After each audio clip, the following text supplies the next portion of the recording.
दिल्ली वासियों को मेरा नमस्कार। पिछले एक साल से जब से कोरोना शुरू हुआ है, मैं समय समय पे आपके बीच में आके सभी तथ्यों को, परिस्थितियों को ईमानदारी के साथ आपके सामने रखता रहा हूँ, आपसे चर्चा करता रहा हूँ।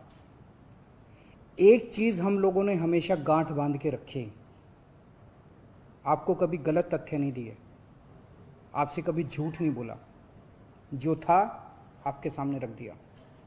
अगर स्थिति अच्छी थी तो भी आपको बताया, स्थिति खराब थी तो भी आपको हमने ईमानदारी से बताया, क्योंकि हम पहले दिन से समझ गए थे कि ये इतनी बड़ी आपदा है कि आपके साथ के बिना, जनता के साथ के बिना अकेले इस आपदा से सरकार सामना नहीं कर सकती।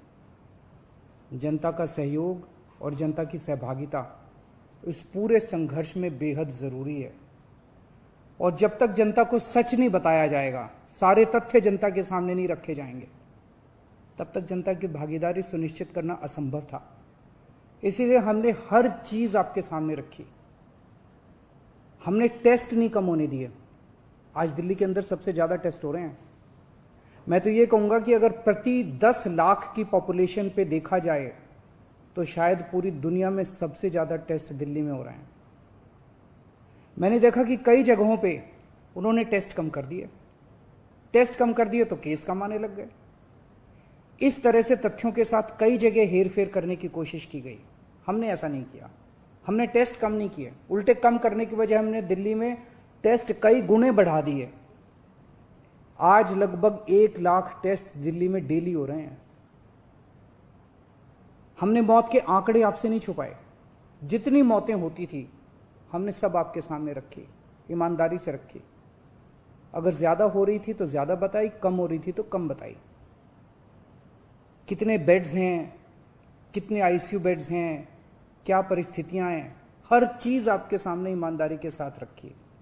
और इसी वजह से जब भी हमने कड़े निर्णय लिए, हमें आपका पूरा सहयोग मिला, दिल्ली की जनता का पूरा सहयोग मिला।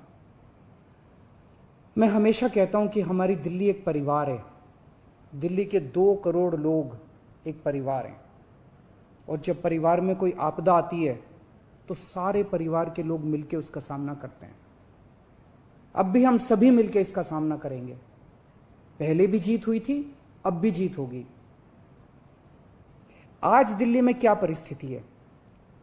पिछले 24 घंटे में दिल्ली में लगभग 23,500 केस आए हैं।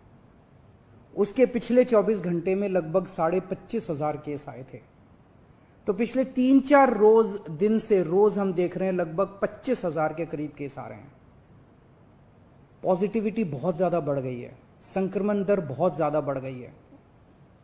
दिल्ली के अंदर अस्पतालों में उपलब्ध बेड्स की भारी कमी हो रही है। डेली 25-25 हजार अगर पेशेंट्स आएंगे तो कोई भी व्यवस्था चरमरा सकती है। दिल्ली के अंदर बेड्स की भारी कमी हो रही है। आईसीयू बेड्स दिल्ली में लगभग खत्म हो गए हैं। आज सुबह मैं ऐप पे देख रहा था 100 से भी कम आईसीयू बेड्स दिल्ली में बचे हैं। ऑक्सीजन की भारी कमी हो रही है। कल हमने सेंट्रल गवर्नमेंट को भी लिखा है, उनसे बातचीत चल रही है। परसों रात को एक हादसा होते होते बचा। एक प्राइवेट हॉस्पिटल ने हमें बताया कि परसों रात को 3 बजे के करीब उनके अस्पताल की ऑक्सीजन लगभग खत्म हो गई। वो बोले जी हम तो बहुत बुरी तरह से डर गए, बहुत बड़ा हादसा हो सकता था। इधर उधर हाथ पैर मार के किसी तरह से उन्होंने कहीं से ऑक्सीजन का इंतजाम किया। दवाइयों की कमी हो रही है, रेमडेसिविर दवाई की खासकर काफी कमी हो रही है। ये सारे तथ्य मैंने आपको डराने के लिए नहीं बताए।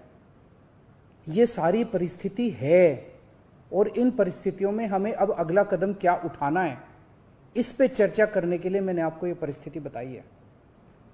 तो दिल्ली के अंदर कोरोना की परिस्थिति काफी गंभीर है।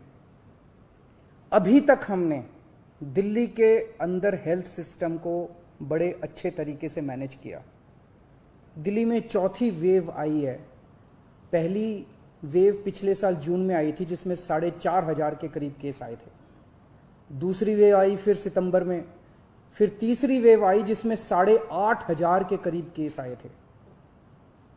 दुनिया के कई शहर ऐसे हैं, बड़े बड़े देशों के, विकसित देशों के शहर, जहां 6,000 केस आए तो उनका पूरा हेल्थ सिस्टम चरमरा गया, कोलैप्स कर गया।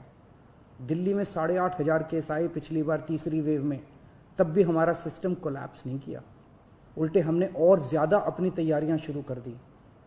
आज 25,000 केस आए हैं। अब दिल्ली का हेल्थ सिस्टम अपनी सीमा तक पहुंच गया है। हमारा हेल्थ सिस्टम अब बहुत ज़्यादा तनाव में है। मैं ये नहीं कहूँगा कि हमारा हेल्थ सिस्टम अभी कोलैप्स किया है, लेकिन आज हमारा हेल्थ सिस्टम बहुत ज़्यादा तनाव में है। किसी भी हेल्थ सिस्टम की अपनी सीमाएं होती हैं। अनगिनत पेशेंट्स तो कोई भी सिस्टम नहीं ले सकता ना। किसी भी सिस्टम की अपनी सीमाएं हैं। पिछले 5 साल में आपकी सरकार ने दिल्ली में बहुत बड़े स्तर पे स्वास्थ्य के क्षेत्र में काम किया है। खूब नए हॉस्पिटल खोले हैं, मोहल्ला क्लिनिक, पॉलीक्लिनिक बनाए हैं। बहुत बड़े स्तर के ऊपर स्वास्थ्य के क्षेत्र में काम हुआ है। यही कारण है कि आज 25,000 केस के ऊपर भी दिल्ली का सिस्टम चल रहा है। लेकिन अब इसके बाद अगर तुरंत कुछ कठोर कदम नहीं उठाए गए तो यह सिस्टम कोलैप्स कर सकता है। और अगर हेल्थ सिस्टम कोलैप्स कर गया तो मुझे डर है कहीं बहुत बड़ी त्रासदी ना हो जाए। जैसे मैंने बताया कि कल एक अस्पताल में ऑक्सीजन बिल्कुल खत्म हो गई थी और बहुत बड़ी त्रासदी होते होते बची। मैंने वीडियोस देखे हैं, तस्वीरें देखी हैं, आपने भी देखी होंगी सोशल मीडिया पे। दुनिया के कई शहर ऐसे हैं जहां कॉरिडोर में पेशेंट्स पड़े हुए हैं, सड़कों के ऊपर लोग दम तोड़ रहे हैं। अभी तक हमने दिल्ली को उस किस्म की त्रासदी से बचाया है, वैसा नहीं होने दिया। आज सुबह 11 बजे मेरी और एलजी साहब की मीटिंग हुई और इन सारे पहलुओं के ऊपर, सारी परिस्थिति के ऊपर काफ़ी विस्तार से बातचीत हुई। और उस बातचीत के बाद हमें ये लगा कि दिल्ली का हेल्थ सिस्टम बड़ी मात्रा में और अधिक पेशेंट्स अब लेने में असमर्थ है। अगर हमने अभी लॉकडाउन नहीं लगाया तो कहीं ऐसा ना हो कि बड़ी त्रासदी हो जाए। हम किसी भी हालत में दिल्ली को उस परिस्थिति में नहीं ले जाना चाहते जहां कॉरिडोर के अंदर पेशेंट्स पड़े हैं, सड़कों पे लोग दम तोड़ रहे हैं। आज सभी परिस्थितियों का जायजा लेने के बाद आपकी सरकार को यह लगता है कि दिल्ली में कुछ दिन के लिए लॉकडाउन लगाना जरूरी है, तो आज रात को 10 बजे से अगले सोमवार को सुबह 5 बजे तक 6 दिन के लिए दिल्ली में लॉकडाउन लगाया जा रहा है। इस दौरान जाहिर है कि जो एसेंशियल सर्विसेज हैं वो जारी रहेंगी, खाने पीने की, मेडिकल व्यवस्थाओं की वो जारी रहेंगी। ये शादियों का सीज़न है, लोगों के बड़े मुश्किल से रिश्ते बनते हैं, हम उनके रिश्ते तोड़ना नहीं चाहते, तो लोगों की शादियां संपन्न हों, लेकिन केवल 50 लोगों के गैदरिंग के साथ संपन्न हो। उसके लिए अलग से पास दिए जाएंगे। इसके बारे में अभी थोड़ी देर में डिटेल्ड ऑर्डर जारी हो जाएगा कि कौन कौन सी चीज़ें जारी रहेंगी और कौन सी चीज़ों पर पाबंदी रहेगी। मैंने और एलजी साहब के हम दोनों ने निर्णय तब लिया है जब हमारे पास कोई उपाय नहीं बचा था। हमारे लिए ये निर्णय लेना आसान नहीं था, क्योंकि मैं समझ सकता हूं कि लॉकडाउन के दौरान किस तरह से लोगों के रोजगार खत्म हो जाते हैं, लोगों की कमाई खत्म हो जाती है, और खासकर सबसे गरीब तबके के लिए तो ये बेहद मुश्किल होता है। जो दिहाड़ी करके रोज कमाते हैं उनके लिए तो बेहद मुश्किल हो जाता है। पिछली बार जब देश में लॉकडाउन लगा था, हमने देखा कि किस तरह बड़ी संख्या में प्रवासी मजदूर अपने गांव जाने लगे थे। उनसे मैं खास तौर से हाथ जोड़ के अपील करना चाहता हूं, ये छोटा सा लॉकडाउन है, 6 दिन का, दिल्ली छोड़ के मत जाइएगा।